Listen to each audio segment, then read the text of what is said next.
Hello. आप सभी लोगों का स्वागत है एन के मित्तल लॉ क्लासेस के ऑफिशियल यूट्यूब चैनल पे। आज हम जो जानने वाले हैं वो जानने वाले हैं कि अकाउंट कितने टाइप के होते हैं। आप अकाउंट्स में किसी भी टर्म में आगे बढ़ते हैं, चाहे वो जर्नल एंट्रीज का पार्ट हो, लेजर का पार्ट हो, ट्रायल बैलेंस हो या कुछ भी हो, आप लोगों को बेसिक ये आना चाहिए सबसे पहली चीज़ कि अकाउंट और उसके टाइप क्या हैं। बिना उसके काम नहीं चल पाएगा। डेप्टर्स क्या हैं, क्रेडिटर्स कौन से अकाउंट होते हैं, कैश कौन सा अकाउंट होता है, स्टॉक कौन सा है सर, आउटस्टैंडिंग एक्सपेंस कौन सा अकाउंट है, इनकम रिसीव हुई तो कैसा अकाउंट है। तो ये सभी बातें पता होनी बड़ी ज़रूरी है। तो चलिए आज इसके बारे में सबसे पहले थोड़ा सा डिटेल में समझ लेते हैं कि कौन से अकाउंट क्या होते हैं।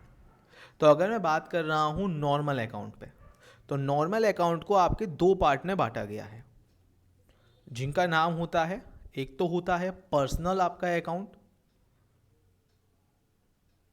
और एक होता है आपका इम्पर्सनल अकाउंट। अब सर ये पर्सनल अकाउंट और इम्पर्सनल अकाउंट क्या है, अभी इन सब के बारे में हम लोग डिटेल में जानेंगे। लेकिन इम्पर्सनल अकाउंट को भी दो पार्ट में बांट दिया गया है, रियल अकाउंट और नॉमिनल अकाउंट।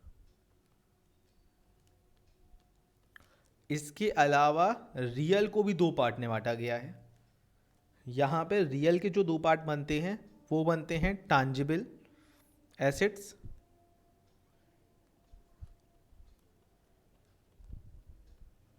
और इनटांजिबल एसेट्स, यानी कि मूर्त और अमूर्त संपत्ति।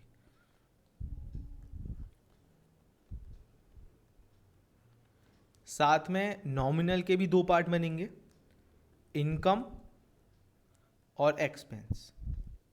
चलिए अब हर चीज़ के बारे में थोड़ा डिटेल में समझ लेते हैं, पर्सनल, इम्पर्सनल और फिर इनके अलग पार्ट भी हैं। चलिएगा, सबसे पहले अगर मैं बात कर रहा हूँ यहाँ पे, तो हम बात कर लेते हैं पर्सनल अकाउंट की। सर पर्सनल अकाउंट में आपका क्या क्या आएगा और क्या क्या चीज़ें पर्सनल अकाउंट के तहत शामिल होती हैं। तो पर्सनल अकाउंट में आपकी तीनों तरह की चीज़ें शामिल होती हैं। तीनों तरह का मतलब क्या होगा, सबसे पहला आता है नेचुरल पर्सनल अकाउंट, जो नेचुरल लेवल पे पर्सनल अकाउंट कहलाते हैं, है ना। सर नेचुरल पर्सनल अकाउंट में क्या रहेंगे, आप चाहें किसी भी पर्सन के नाम से खाता खोल रहे हैं, जैसे मान लीजिए राम या श्याम का अकाउंट आपने ओपन करा किसी भी पर्सन का, या मान लीजिए आपके डेप्टर्स और क्रेडिटर्स का अकाउंट अगर ओपन हो रहा है, तो ये भी आप लोगों का पर्सनल अकाउंट का ही पार्ट है। डेप्टर और क्रेडिटर्स के बारे में हम लोग आप लोगों से डिस्कस कर चुके हैं। इसका आप लोगों को क्लास के बारे में ऊपर आई बॉन में भी मिल रहा होगा, आप वहाँ से भी देख सकते हैं। इसके अलावा अगर आप कैपिटल और ड्राइंग अकाउंट भी ओपन करते हैं तो वो भी पर्सनल में जाएगा। रीज़न, पर्सन अलग होता है और बिजनेस अलग होता है, सेपरेट एंटिटी एक बेस है, आप लोगों की अकाउंटिंग का ध्यान रखिएगा। तो अगर आप कोई ड्राइंग करते हैं यानी कि पैसा निकालते हैं, तो उसे भी आप पर्सनल अकाउंट में डालेंगे। अच्छा, अगर नेचुरल मैंने सभी डाले हैं, चाहे वो डेप्टर क्रेडिटर्स ही क्यों ना हो, तो सभी आर्टिफिशियल। आर्टिफिशियल में कौन कौन से आएंगे, देखिए आर्टिफिशियल का मतलब क्या होता है, यानी कि सीधी सी बात है, जो कि नहीं है, बनाया गया है। आर्टिफिशियल पर्सनल अकाउंट, जैसे मान लीजिए पर्सन अलग है, कंपनी अलग है। जैसे मान लीजिए अगर मैं जियो कंपनी पे केस करना चाहूँ तो कर सकता हूँ, क्यों, क्योंकि कंपनी की अपनी एक अलग आइडेंटिफिकेशन होती है। लेकिन ऐसा नहीं है कि जियो की कंपनी चलती फिरती सड़क पर डोल रही है, चलो इस पर केस कर देते हैं। तो ये जो कंपनीज वगैरह होती हैं, यही आप लोग ही क्या हैं, आर्टिफिशियल अकाउंट का पार्ट कहलाती हैं। जैसे मान लीजिए मैंने बोला महेश एंड सन्स कंपनी, है ना, या अगर मैं बोलता हूँ राम प्राइवेट लिमिटेड, तो ये सब जो भी हैं ये सभी आपके आर्टिफिशियल अकाउंट में शामिल हैं। इसके अलावा आपके रिप्रेजेंटेटिव भी पर्सनल अकाउंट जो होंगे वो इसमें आएंगे। अब सर रिप्रेजेंटेटिव पर्सनल अकाउंट क्या होते हैं, तो वो होते हैं जो हम लोगों ने थोड़ी टाइम पहले ही सीखे थे। इसका वीडियो भी आपको नीचे डिस्क्रिप्शन बॉक्स में और ऊपर आई बटन में मिल जाएगा। Standing account, outstanding account, outstanding account, prepaid, ये एक्सपेंस के लिए रहते हैं, आउटस्टैंडिंग एक्सपेंस या प्रीपेड एक्सपेंस। इस बात को याद रखिएगा, इसके बारे में डिटेल में हम लोगों ने डिस्क्रिप्शन कर चुके हैं। इसका वीडियो आपको डिस्क्रिप्शन बॉक्स में, आई बटन में मिल जाएगा। अगेन मैं बोल रहा हूँ ये वाली बात। Accurate income, unearned income,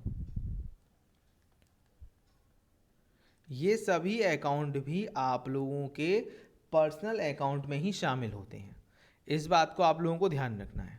okay, I hope so मेरी सभी बातें आप लोगों को क्लियर हो गई होंगी, कोई दिक्कत वाला पार्ट यहाँ तक नहीं होगा। इसके अलावा सर पर्सनल के अलावा हम अब बात कर लेते हैं इम्पर्सनल अकाउंट की। तो इम्पर्सनल अकाउंट में हमारे क्या क्या आएंगे? इम्पर्सनल अकाउंट में बात करूँगा तो इसको मैंने दो पार्ट में बांटा था आप लोगों के सामने, है ना। तो अब उसके दोनों पार्ट समझ लेते हैं। एक पार्ट था आपका रियल अकाउंट और एक पार्ट था आपका नॉमिनल अकाउंट, है ना। अब इन दोनों को हम लोग समझेंगे सर, नॉमिनल अकाउंट और रियल अकाउंट क्या थे, और आपने इसको भी दो दो पार्ट में बांटा था। तो बिल्कुल यहाँ पे सबसे पहले आता है टांजिबल एसेट्स। सर टांजिबल क्या होती हैं? टांजिबल एसेट्स वो एसेट्स होती हैं जिनको आप टच कर सकते हैं, यानी कि जिनको आप छू सकते हैं, और इनटांजिबल वो होती हैं जिनको आप छू नहीं सकते। ठीक है, इस बात को आप याद रखिएगा। जैसे आप किसको छू सकते हैं? सर आपने फर्नीचर खरीदा तो आप फर्नीचर को छू सकते हो कि नहीं? हाँ सर मैं छू सकता हूँ। सर मैं मशीनरी को छू सकता हूँ, बिल्कुल आप मशीनरी को भी छू सकते हो, और ये आपकी एसेट्स है। आप कैश को टच कर सकते हो, आपका कैश अकाउंट आएगा। आपका गुड्स अकाउंट भी इसी में आएगा। गुड्स में चाहे आपकी सेल होती है या आपकी परचेज होती है, सेल्स रिटर्न होता है या परचेज रिटर्न होता है, या आपका स्टॉक, ये सभी इसमें ही शामिल होता है। इनटांजिबल में क्या आता है? जो चीज़ें आप छू नहीं सकते। कॉपीराइट, इससे इनकम तो होती है लेकिन आप इसे कॉपीराइट को छू नहीं सकते।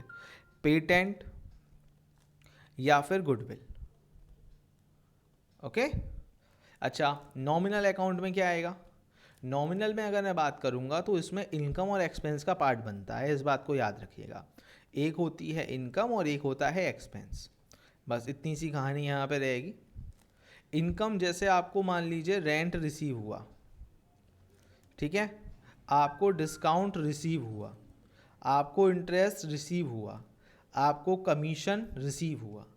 और सेम इसका रिवर्स, अगर आपने रेंट पे करा, अगर आपने डिस्काउंट पे करा, अगर आपने इंटरेस्ट पे करा, और अगर आपने कमीशन क्या करा है? पे करा है, तो ये सभी आप लोगों का नॉमिनल अकाउंट में जाएगा। अब पहले मुझे ये बताइए, शायद किसी क्लास को कोई डाउट नहीं होगा, अगर कोई डाउट हो तो आप अपना डाउट चैट बॉक्स में भी लिखिएगा।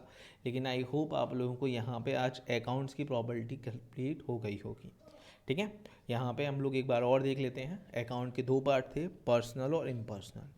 पर्सनल में मैंने बताया था कोई भी नाम, डेबिटर या क्रेडिटर, या कैपिटल और ड्राइंग, ये सब पर्सनल में है। आर्टिफिशियल, किसी कंपनी का नाम, आपकी outstanding expense, prepaid expense, acquired और अनअर्न इनकम भी आपकी पर्सनल अकाउंट में ही मानी जाती है। इम्पर्सनल में हमने रियल और नॉमिनल को देखा था। रियल की मैं बात करता हूँ तो ये टांजिबल और इनटांजिबल के दो पार्ट में बटी हुई थी, जिसको हमने जाना कोई भी चीज़ जिसे आप टच कर सकते हो, furniture, machinery, cash goods, sales return, purchase return, sales return, ये सभी इसमें आता है। इंटांजिबल जिसे आप टच नहीं कर सकते। इसके अलावा मैं बात करता हूँ तो नॉमिनल अकाउंट में सारे एक्सपेंस और सारी इनकम शामिल है। तो यहाँ तक की बात आप लोगों के साथ हम लोगों ने करी थी, बहुत अच्छे से आप सीख पाए हैं। अगर आप लोग इसी तरह से इन्फॉर्मेटिव चीज़ें चाहते हैं तो जुड़िए हमारे ऑफिशियल यूट्यूब चैनल के साथ। तब तक अपना ध्यान रखिए, सेफ रहिए। Thank you so much. और इसी तरह से जुड़े रहने के लिए चैनल को सब्सक्राइब करना बिल्कुल ना भूलें। धन्यवाद।